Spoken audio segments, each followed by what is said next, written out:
Hello everyone, today I'm going to make some enchiladas, but I'm not going to make Mexican style enchiladas, not salsa verde or salsa roja.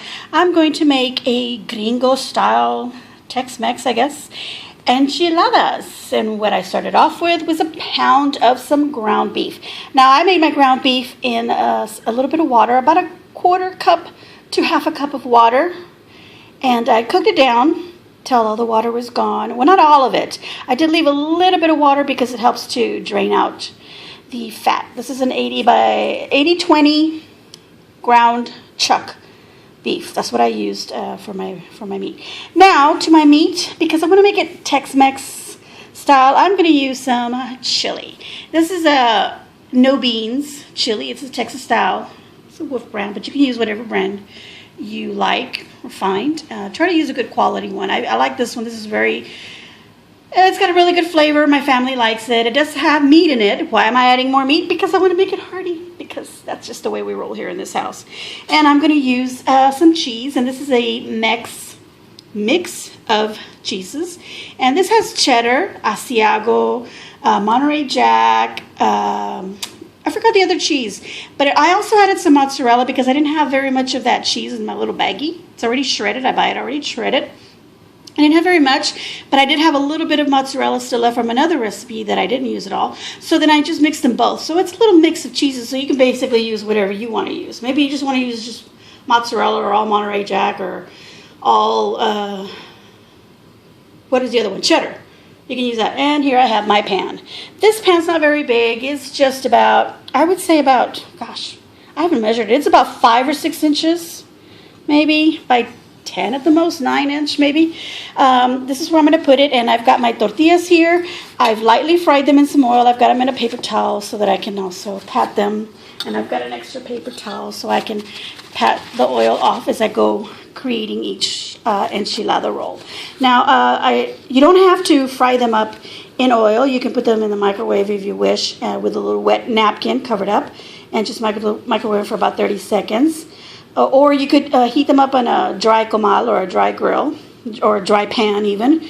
No oil needed. But I do use a little bit of oil to fry them up because it gives them a really nice flavor. And the reason I do this is so that they're soft, pliable, so that I can roll them. All right, I'll be showing you in a minute how I'm going to roll them up. I'll be right back. All right, so I took about a third of the can of the chili, and I use a 19-ounce. If you can see that, 19 ounces of chili, and that's about a third of it. I didn't go quite half. And I added that to my beef. Now my beef, I did not mention, I seasoned it with salt, pepper, some garlic powder, not salt, garlic powder, and some ground cumin, or ground comino. And I'm just going to take a little bit of this and put it in my tortilla. Now I'm using one hand here. And then I'm going to sprinkle some cheese on it.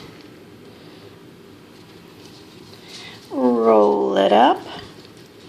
Take it over to my pan. Here we go. Nestle it in there. And I'm just going to continue with another tortilla. Now the remainder of the chili, at the end, I will pour it over the enchiladas. But I'm going to make it a little bit liquidy by adding a little bit of water. And I'll show you that in a little bit. I'll be back. Alright, so I'm back. And I put the chili in with a little bit of meat that I had left over.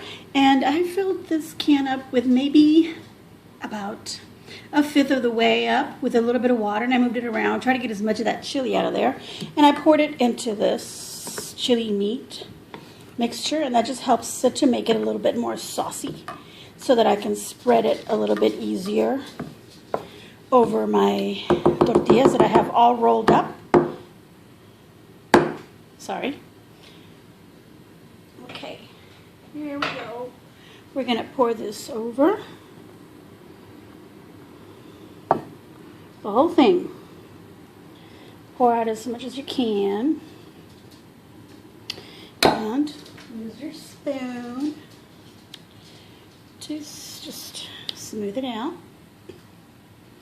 Like so. And a little bit that's in the little pan. Get that out. A lot of tapping going on. just because we can make it cheesier if we want, or not so cheesy, but still you want to put some cheese on top. So I'm just going to sprinkle some of this shredded cheese over.